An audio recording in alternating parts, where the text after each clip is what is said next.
Good evening, everyone. Welcome to the channel. Before I begin, here are my disclaimers. Today I am going to give you an update about Weilong Delicious Global Holdings Limited annual report.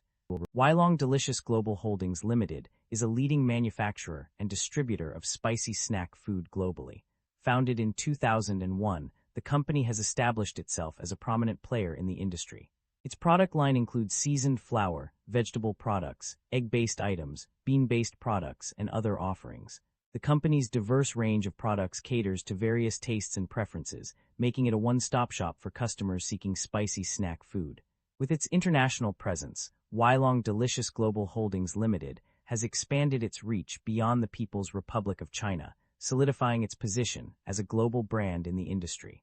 Weilong Delicious Global Holdings Limited market capitalization of $23 billion is significantly larger than the average industry peer of roughly $3 billion. This shows that Weilong Delicious Global Holdings Limited holds a significant advantage in their industry.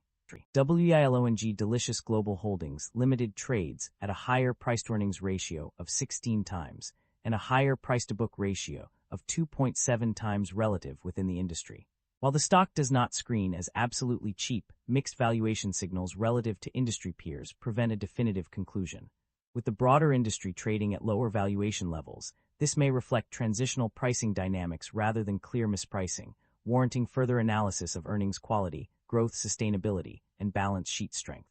The balance sheet appears very conservative, with liabilities representing only 27% of total assets. While this indicates low financial risk, investors should examine the composition and quality of the company assets to determine whether they justify the current valuation. Average liabilities have increased over the past 5 years, which is normal for a growing company. Asset and equity growth have outpaced liabilities, suggesting balanced and healthy expansion. Shareholder equity has increased on average, but the growth is not consistent year over year. This may indicate one-off events such as asset sales or capital raises, rather than durable business performance. The share count has remained broadly unchanged, indicating no significant dilution or buyback activity over the past 5 years. The company have a dividend yield of 4.18%. The income statement shows that the company have been growing its revenue annually and the operating income have been increasing. This shows that the business model works and the business is expanding.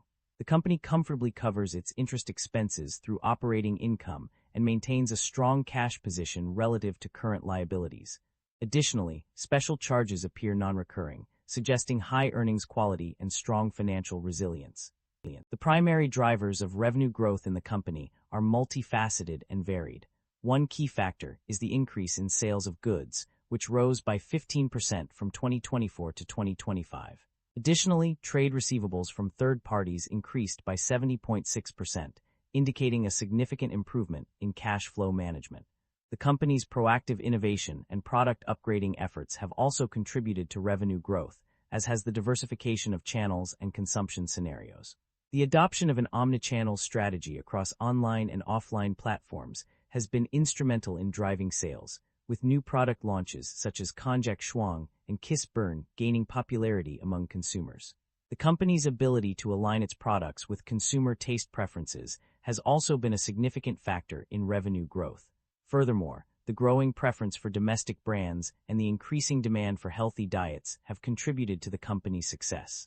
In terms of regional performance, the company has seen significant growth in various regions, including Eastern China, plus 16.3%, Southern China, plus 22.9%, and overseas, plus 48.3%. The expansion of production capacity and the strengthening of omnichannel development and brand building have also been key drivers of revenue growth. On the other hand, the primary drivers of revenue decline are more limited in scope. The decline in sales of vegetable products, minus 34.5%, has had a significant impact on revenue, as has the decrease in online distribution, minus 24.5%. Additionally, adjustments to the product portfolio, specifically the discontinuation of spicy tofu skin, have also contributed to revenue decline. Net income and profit margins. A shift in fortune, the financial performance of a company has undergone significant changes, with notable increases in net income and profit margins. Net income has seen a substantial rise of 33.6% to Rm 1,000, 427.3 million, indicating improved overall earnings. This increase is also reflected in the net profit margin, which has grown from 17% to 19.8%. However, this growth comes at the cost of a slight decrease in gross profit margin, down by 0.1 percentage points to 48%. The primary reason behind these changes lies in the rising raw material costs, as mentioned on page 28. This increase in costs has likely had a ripple effect throughout the company's financials, leading to higher expenses and subsequently impacting net income and profit margins. Despite this challenge, the company has managed to maintain its overall profitability, demonstrating resilience in the face of external pressures. The company's financial performance has shown a significant improvement in recent years, with one notable indicator being its ability to generate positive operating cash flow. This achievement is a testament to the company's efficient management of its resources and effective implementation of cost-cutting measures. As stated on page 30 of the report, the company has successfully transitioned from a period of negative operating cash flow to a position where it is now generating a surplus. This shift in fortunes is a direct result of the company's efforts to streamline operations, reduce costs, and optimize its financial performance. The generation of positive operating cash flow is a crucial milestone for any business, as it indicates that the company has sufficient liquidity to meet its short-term obligations and invest in growth initiatives. It also reflects positively on the company's ability to manage its finances prudently and make informed decisions about resource allocation. The company's debt level has undergone a significant transformation in recent years. According to the financial reports, the company's debt level decreased substantially from RMB 201 million in the previous year to RMB 389 million in the current year, representing an impressive decline of 82.4%. This reduction in debt is undoubtedly a positive development for the company. However, despite this decrease in debt, the interest expenses have actually increased. The interest expenses on borrowings rose by RMB 7315 from RMB 19,938 to RMB 27,253. This increase in interest expenses may seem counterintuitive given the reduction in debt, but it highlights the changing dynamics of the company's financial situation. The performance of various segments and regions within a company has been analyzed based on extracted summaries.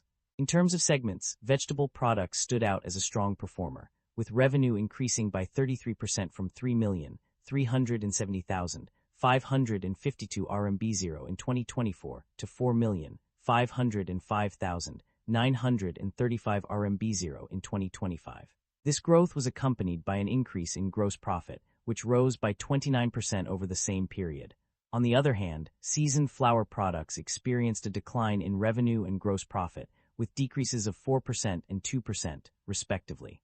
The other products segment also saw a decrease in both revenue and gross profit.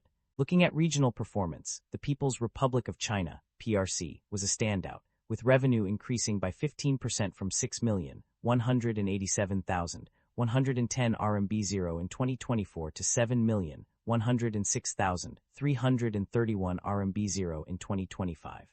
Overseas markets also showed growth, with revenue rising by 48% from 79,216 RMB in 2024 to 117,428 RMB in 2025. Overall, these results indicate that certain segments and regions within the company are performing better than others, highlighting areas for further analysis and potential improvement.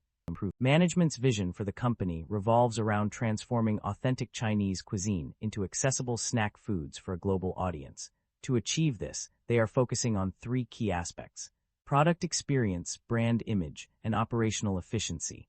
The strategy involves upgrading classic products while also innovating in new areas across multiple categories.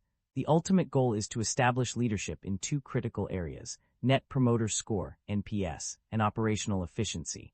By prioritizing these elements, management aims to create a strong foundation for the company's growth and success in the global market. That concludes the financial summary for Weilong Delicious Global Holdings Limited. Feel free to comment below, and I will be happy to answer them when possible.